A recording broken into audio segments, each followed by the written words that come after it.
It's currently still unknown whether Paramount and Sylvester Stallone have finalized the deal to make 2 more seasons of Tulsa King. But with Season 2's stellar reviews and audience numbers, the show's unlikely to end with last episode's massive cliffhanger. Here's everything ScreenRant knows about Tulsa King Season 3.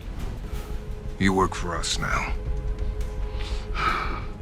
Spoiler warning, Dwight Manfredi and the crew ended Season 2 by going completely legit, but who is the FBI agent who had Dwight nabbed in the middle of the night? And perhaps more importantly, what kind of work do they have in mind for the former New York Mafia capo? These are the 2 biggest questions that the Season 2 finale left hanging, and we're going to need them answered in Season 3. Whoever kidnapped Dwight and forcibly recruited him, all we know is that they're from the headquarters of the FBI. It's also currently unknown which actor Tulsa King will bring in to play this new villain in Season 3, but could someone from the FBI force Dwight to become an informant against the Bevilacqua and Invernizzi crime families? It's unlikely. The FBI already knows Dwight will spit on such propositions. At the same time, the federal government also knows how to make people like Dwight cooperate, so Season 3 could begin with the mysterious FBI agent making Dwight an offer that he can't refuse. With Dwight's crew having just gone completely legit, FBI headquarters could threaten to launch a full-blown investigation on all the corpses that the crew left behind.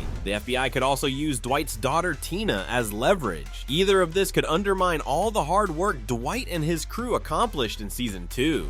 Yet while the next chapter of the story remains largely unknown, we know who's likely to return if Season 3 gets the green light.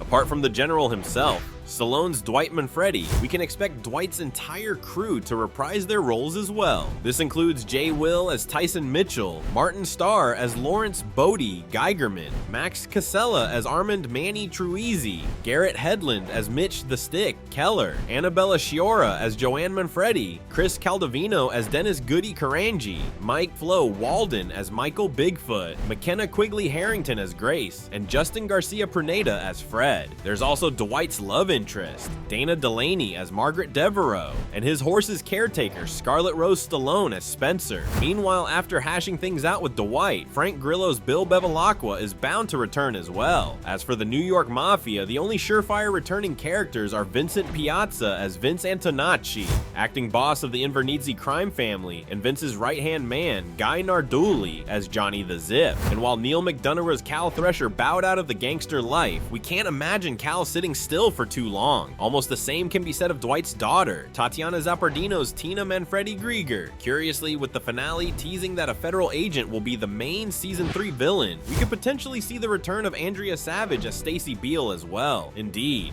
Dwight's Season 1 love interest may be crucial to fighting this new enemy, yet while most of the Tulsa King Season 2 cast are likely to return, a handful weren't as lucky. This includes Rich Ting as Jackie Ming, the Chinese triad leader who in turn was responsible for the deaths of Mark DiStefano as Carl Caputo and Glenn Gould as Jimmy the Creek. Most notably, Bill Bevilacqua earned 50% off the top of Dwight's profits by finally killing Dominic Lombardozzi's Charles Chicky Invernizzi. And this brings us to the next big thing to remember about the next chapter of Tulsa King.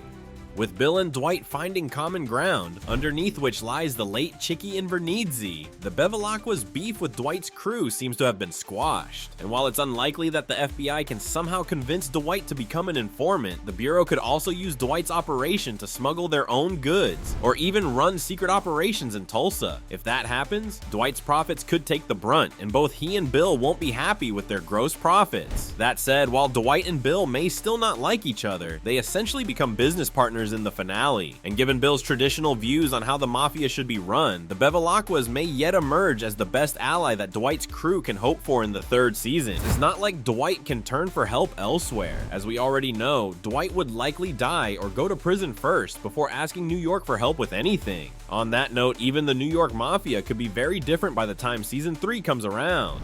Vince was notably unhappy with how Chicky ran their crew, so with Bill taking care of everyone's Chicky problem, Vince won't just be taking the reins, he could actually steer the Invernizzi family in a new direction. Dwight may not like the cut of his jib, but don't count Vince out just yet. After all, he's backed by what is still technically the most powerful criminal organization in Tulsa King. This doesn't necessarily mean that Dwight will reconsider Vince's offer to return to New York, or that Dwight will ever forgive the family that exiled him.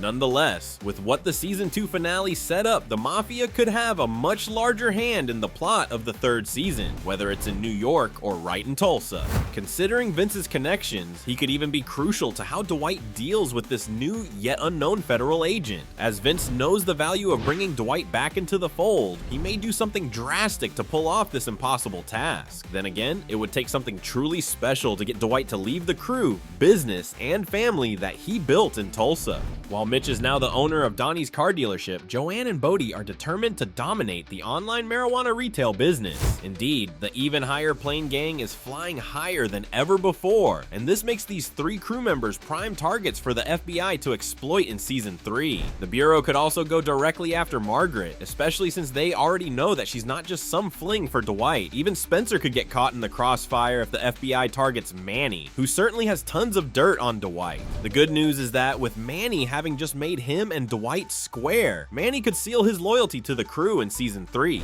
Meanwhile, Goody, Bigfoot, Grace, and Fred still have a lot to teach Tyson about surviving the gangster life, especially after Tyson's father, Mark, barely made it out of season 2 alive. Speaking of which, given what's already gone down in the first 2 seasons, the next could dive deeper into the personal lives of Manfredi crew members, Bigfoot, Grace, Fred, or even Spencer. And with the basics covered, let's dive into what other surprises Tulsa King season 3 could have in store. Back when Tulsa King first blew up in season 1, viewers were adamant about finding connections between Tulsa King and Yellowstone, and any other clues that would connect the comedic crime drama to the larger Sheridan verse. And while Yellowstone has officially ended now, there are still a number of shows that could have crossover episodes with Tulsa King.